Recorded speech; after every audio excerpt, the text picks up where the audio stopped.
Hello students, welcome back to the channel. Last session में हमने कुछ प्रॉपर्टीज देखी थी डिवीजन और इंटीजर्स के ऊपर। आज के सेशन में हम लोग कुछ एग्जांपल्स देखेंगे। पेज नंबर 17 एनसीईआरटी की बुक में दो एग्जांपल है, वही आज हम डिस्कस करेंगे। पहला एग्जांपल है, in a test +5 marks are given for every correct answer and -2 for every incorrect answer. तो एक टेस्ट है, उसमें अगर आप अटेम्प्ट करते हो तो उसमें जितने भी करेक्ट आंसर है उसके लिए आपको +5 मार्क्स मिल रहे हैं। जितने भी इनकरेक्ट क्वेश्चन है उसके, अगर आप जो भी क्वेश्चन है उसके इनकरेक्ट आंसर कर रहे हो तो उसके लिए आपको -2 मार्क्स मिल रहे हैं, मतलब नेगेटिव में मार्किंग जा रही है। तो फर्स्ट पार्ट है इसमें, Radhika answered all the question and scored 30 marks. Radhika एक स्टूडेंट है, उसके टोटल स्कोर उसका 30 मार्क्स बना है। दो शी गॉट 10 करेक्ट आंसर, और उसने सिर्फ 10 करेक्ट आंसर दिए हैं, बाकी उसने गलत आंसर्स दिए हैं।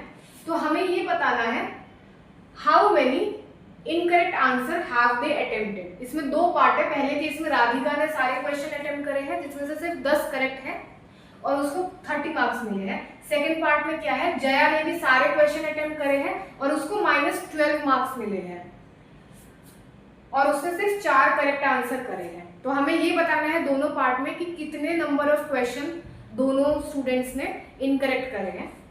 तो फर्स्ट पार्ट में क्या है आपका कि राधिका ने 10 करेक्ट आंसर करे हैं। तो इसका मतलब ये हुआ कि जो भी 10 क्वेश्चन है उसके लिए आपको +5 मार्क्स मिला होगा, मतलब एक करेक्ट क्वेश्चन के लिए आपको +5 मार्क्स मिला होगा। तो 10 करेक्ट क्वेश्चन के लिए कितने मार्क्स मिले होंगे, 10 × +5। तो ये तो स्कोर हो गया आपका जितने राधिका ने करेक्ट क्वेश्चन करे हैं उसका। अब इनकरेक्ट उसने कितने करे हैं, मान लो इनकरेक्ट क्वेश्चन उसने x अटेम्प्ट करे हैं। x जो है वो total number of incorrect question है, total number of incorrect answer.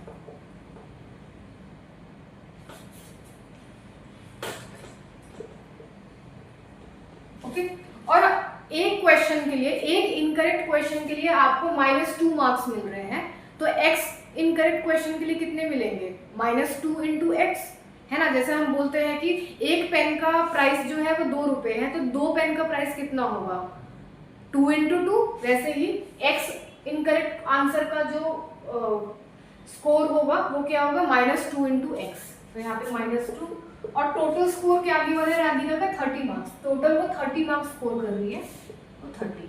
तो आपको निकालना क्या है, कितने क्वेश्चन उसने इनकरेक्ट अटेम्प्ट करे हैं, मतलब हमें x निकालना है।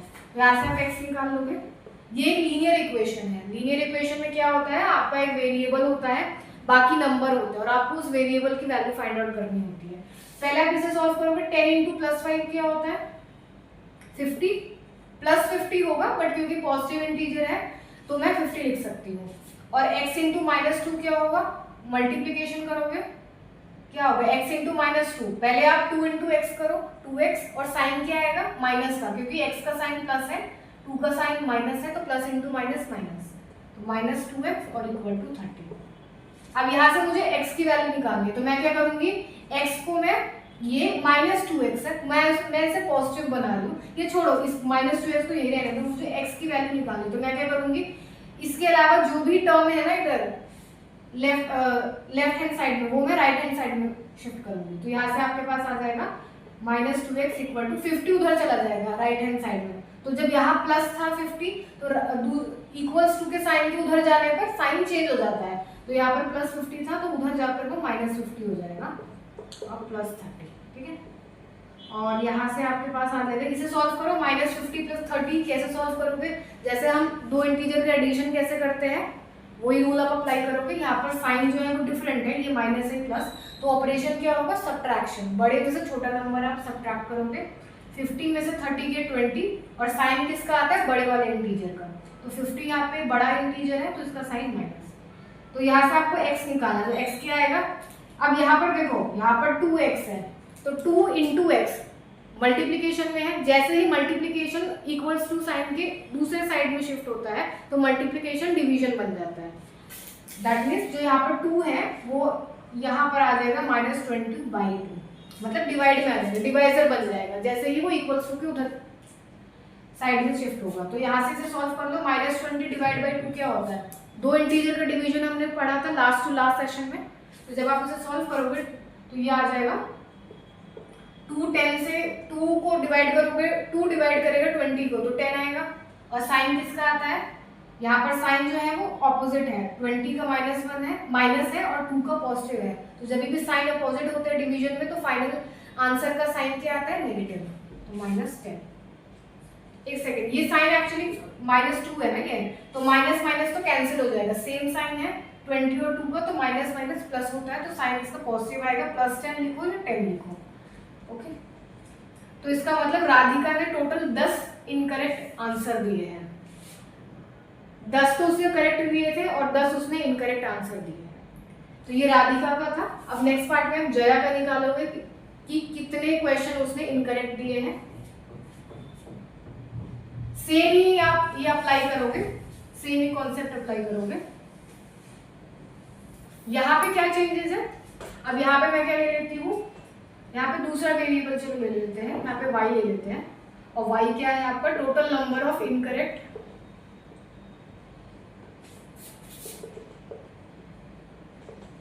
आंसर जो जया ने दिए। जया ने मान लो x number of answer incorrect दिए हैं और हमें वही निकालने हैं, सॉरी y, और हमें y की वैल्यू ही निकालनी है। और यहाँ पर जया का टोटल स्कोर क्या आ रहा था, -12, इसका नेगेटिव में है। अब हमें यहाँ से y निकालना है, जैसे हमने लास्ट फर्स्ट पार्ट में करा था वैसे ही करेंगे। इस वाली टर्म को यहीं पर रखेंगे और जितने भी बची हुई टर्म है मतलब 10 × +5 सॉल्व करके उसको इक्वल्स टू के राइट हैंड साइड में शिफ्ट करेंगे। क्या आ जाएगा, 10 × 5 50, -2 × y क्या होगा, -2y, और ये -12, अब -2y यही रहेगा, 50 आपका राइट हैंड साइड में जाएगा तो इसका साइन पॉजिटिव है तो जाएगा, तो फिर अगर दूसरी साइड जाएगा तो फिर माइनस हो जाएगा। तो यहाँ से क्या आ गया, -2y -50 -12, ऐड करोगे दो इंटीजर को, दोनों का साइन सेम है, माइनस माइनस, तो उस केस में हमेशा ऑपरेशन क्या होगा, एडिशन, दोनों को ऐड करोगे तो आपका 62 आएगा। और साइन क्या आता है, लार्जर इंटीजर का, लार्जर इंटीजर यहाँ पर 50 है, उसका साइन माइनस हो गया। अब बट हमें निकालना क्या है, y की वैल्यू निकालनी है। तो हम क्या करेंगे, y को फ्री करेंगे। कैसे करेंगे, ये जो -2 है वो फिर से इक्वल्स टू के साइन के उधर शिफ्ट करेंगे। तो क्योंकि ये मल्टीप्लिकेशन में है -2, उधर जाकर साइन इक्वल्स टू के उधर जाकर वो डिवीजन में चला जाएगा, मतलब वो डिवाइजर बन जाएगा। तो यहाँ से आपका आ जाएगा y = -62/2 से सॉल्व करोगे तो क्या आ जाएगा, 2 कितने टाइम्स जाता है 62 में, 2 डिवाइड करेगा 62 को तो 30 बनाएगा क्वेश्चन, ओके। और साइन क्या आएगा, क्योंकि दोनों इंटीजर का साइन सेम है, माइनस माइनस, तो उस केस में आपका जो आंसर फाइनल आंसर है उसका जो साइन है वो पॉजिटिव आएगा। तो y = 31। तो total 31 number of question Jaya ने इनकरेक्ट करे थे, okay.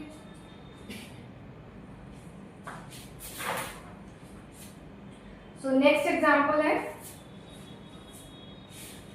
I hope it is clear. Next example है सेलिंग प्राइस और कॉस्ट प्राइस के ऊपर है, profit loss.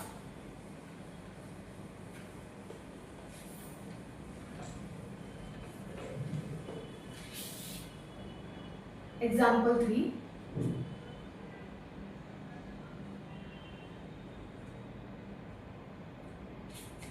A shopkeeper earned a profit of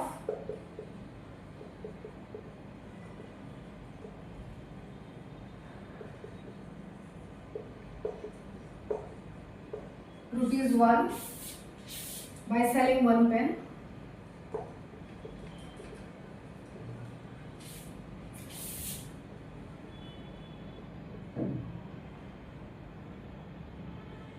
And incur a loss of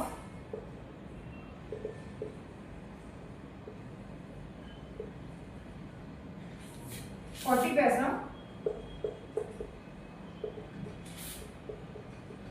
per pencil while selling pencil of an old stock.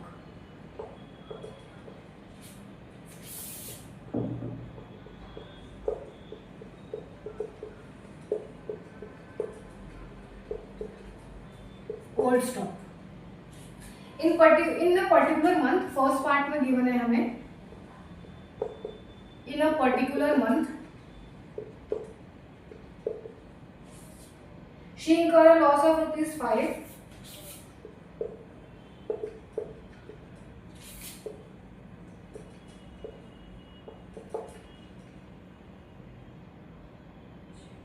In this period she sold 45 pens.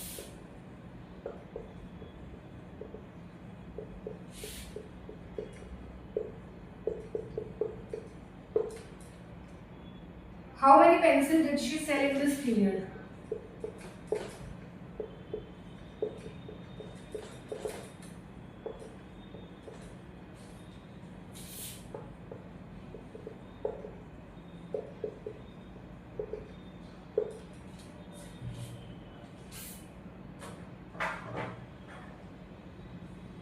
Okay, इसके दो part है। पहला part पहले करते हैं solution. देखो क्या given है, ये प्रॉफिट लॉस के ऊपर है ये क्वेश्चन। जैसे सपोज मैंने पहले तो कॉस्ट प्राइस क्या होती है, कॉस्ट प्राइस वो होती है जिस प्राइस पे मैं कोई भी प्रोडक्ट खरीदती हूँ, और सेलिंग प्राइस क्या होती है जिस प्राइस पे मैं कोई भी प्रोडक्ट बेचती हूँ मार्केट में। तो प्रॉफिट कब होगा, अगर मान लो मैंने 2 रुपये में पेन खरीदा और 4 रुपये में बेचा, तो मेरा क्या होगा, प्रॉफिट हुआ कितने रुपए का, 2 रुपये का, क्योंकि मैंने कम में खरीदा था, ज़्यादा में बेचा है। और अगर मान लो मैंने 2 रुपये में पेन खरीदा और 1 रुपये में बेचा, ज़्यादा में खरीदा कम में बेचा, तो मेरा लॉस हुआ। ठीक है, अब यहाँ पे क्या गिवन है कि एक शॉपकीपर है, वो जब वो एक पेन बेच रहा है तो उसको 1 रुपये का प्रॉफिट हो रहा है, और जब वो एक पेंसिल बेच रहा है तो उसको 40 पैसे का लॉस हो रहा है। मतलब एक पेन पे 1 रुपये का प्रॉफिट, एक पेंसिल बेचने पर 40 पैसे का लॉस हो रहा है। ओके, फर्स्ट पार्ट में हमें क्या निकालना है, in a particular month she इनकर अ लॉस ऑफ ₹5 रुपीज का लॉस है। अब देखो, अगर लॉस है तो उसकी वैल्यू हम नेगेटिव में लिखेंगे, और अगर प्रॉफिट है तो उसका वैल्यू हम पॉजिटिव में लिखेंगे। 5 रुपये का टोटल लॉस हुआ है, तो माइनस लिखूंगी क्योंकि लॉस है, तो -5। In this period she sold 45 pence. इस टाइम पे उसने 45 पेन बेचा था, और हमें इस पार्ट में क्या गिवन है कि एक पेन को बेचने पर 1 रुपये का प्रॉफिट आ रहा है। तो 45 पेन को बेचने पर 45 × 1 = 45, 45 रुपीज का प्रॉफिट आएगा। तो टोटल प्रॉफिट कितना आया है, प्रॉफिट अर्न्ड, एक पेन को बेचने पर 1 रुपये का प्रॉफिट आ रहा है, और यहाँ पर उसने 45 पेन बेचे हैं, तो 45 × 1 = ₹45। 45 रुपीज का उसको प्रॉफिट हो रहा है पेन बेचने पर। कितने पेंसिल उसने बेची है हमें ये बताना है। देखो, टोटल प्रॉफिट इस क्वेश्चन में क्या है, टोटल प्रॉफिट या लॉस तभी होगा जब आप पेन और पेंसिल दोनों एक साथ बेच रहे हो। और हमें इधर क्या गिवन है, फर्स्ट पार्ट में एक महीना, मतलब एक टाइम ऐसा आया जहां पर उसको टोटल लॉस 5 रुपीज का मिल रहा है। तो टोटल लॉस का मतलब ये हुआ कि जब मैं पेंसिल को भी बेच रही हूँ और प्लस मैं पेन को भी बेच रही हूँ। ओके, तो मैं लिख सकती हूँ टोटल लॉस = प्रॉफिट अर्न्ड। किस पे, प्रॉफिट तो हमें वैसे भी गिवन है कि पेन को बेचने पर हमें हो रहा है, और लॉस किस पे हो रहा है, लॉस इनकर्ड पेंसिल को बेचने पर। ठीक है, तो टोटल लॉस हमें गिवन है -5, तो -5।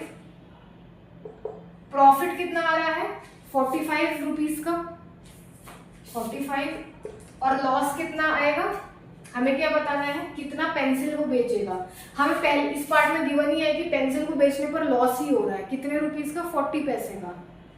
तो लॉस है तो मैं माइनस लिखूंगी, और 40 पैसा, मैं पैसे को रुपीज में कन्वर्ट कर रही हूँ। सी यहाँ पर आएगा 40 पैसा, और हमें क्या निकालना है, कितने पेंसिल, एक पेंसिल को बेचने पर 40 पैसे का लॉस हो रहा है। तो x नंबर ऑफ पेंसिल को बेचोगे तो 40 × x रुपीज का, पैसे का आपका लॉस होगा, तो यहाँ पर × x आ जाएगा। और जहाँ पे x क्या है, यहाँ पे x is the total number of pencil sold. कितने पेंसिल आपके बिके हैं वो x है, और हमें x की वैल्यू भी निकालनी है। ओके। अब मैं पहले 40 पैसे को रुपीस में कन्वर्ट करूंगी। जब भी आप कोई भी कैलकुलेशन कर रहे हो तो आप ये मेक श्योर करें कि जो यूनिट्स है वो इक्वल हो। यहाँ पर RHS में ये 5 रुपीज़ था तो रुपीज़ में है यूनिट, ये भी रुपीज़ में यूनिट है 45 रुपीज़, बट ये पैसे में है तो पहले मैं रुपीज़ में कन्वर्ट करूंगी। तो हम we know 1 rupee equal to 100 paisa. 1 रुपये में 100 पैसे होते हैं। 1 रुपीज़ इक्वल टू 100 पैसा। तो 40% में कितने रुपये होंगे? जब 40 पैसे में आपको देखो यहाँ से 1 रुपी में 100 पैसा हो, या आप एक काम करो सिंपलर वे में क्या करो, अगर मैं इसको रुपीज़ में कन्वर्ट करूंगी तो आपका फ्रैक्शन वैल्यू आएगा, फिर उसको आप एलसीएम वगैरह लोगे। तो रादर आप ये काम करो कि ये जो दोनों रुपीज़ में यूनिट है उसको आप पैसे में कन्वर्ट कर दो, ठीक है। तो ये 5 रुपीज़ है, रुपीज़ को पैसे में कन्वर्ट करोगे तो 5 इंटू 100, क्योंकि 1 रुपये में 100 पैसा है तो 5 रुपये में कितने पैसे होंगे? 500 होंगे। 5 इंटू 100 तो 500 पैसे हो गए ये। तो ये सारे पैसे में यूनिट है, 500 पैसा। सिमिलरली 45 रुपीज़ को पैसे में कन्वर्ट करो। 1 रुपये में 100 पैसा है तो 45 रुपये में कितने पैसे होंगे? 45 इंटू 100 तो 4500 पैसा। अब आप इसे x निकाल सकते हो यहाँ से जस्ट x निकालना है आपको। ये p तो है, ये पैसा है, ये यूनिट है, ठीक है। जब आप इसे सॉल्व करोगे तो आपका आ जाएगा ये 40 पैसा उधर चला। 40 पैसा जो है वो मैं LHS में शिफ्ट कर रही हूँ, तो ये माइनस साइन है तो ये LHS में जाकर पॉजिटिव हो जाएगा, तो ये 40x हो जाएगा। और 500 यहाँ पे माइनस में है तो जब भी RHS में शिफ्ट होगा तो इसका साइन प्लस हो जाएगा, 100 प्लस 500। तो यहाँ से आप सॉल्व करोगे 40x इक्वल टू, दोनों को ऐड कर दो, 0 0 5। 40x इक्वल टू 5000, तो यहाँ से x क्या आ जाएगा? 5000 डिवाइड में 40। एक 0 से 0 गया, हम डिवाइड कर रहे हैं 40 को 5000 को 40 से।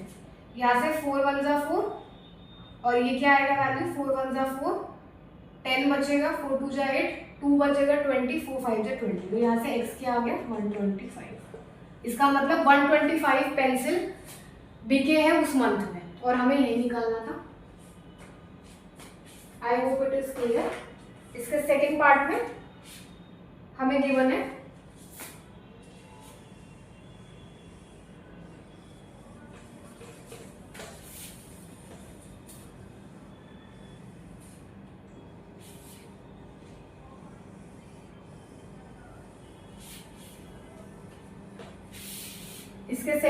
हमें गिवन है in our next month she earn neither profit not loss.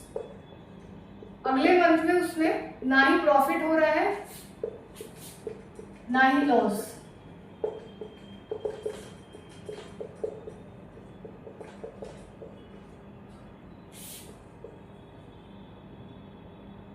If she sold 70 pen, how many pencils did she sell?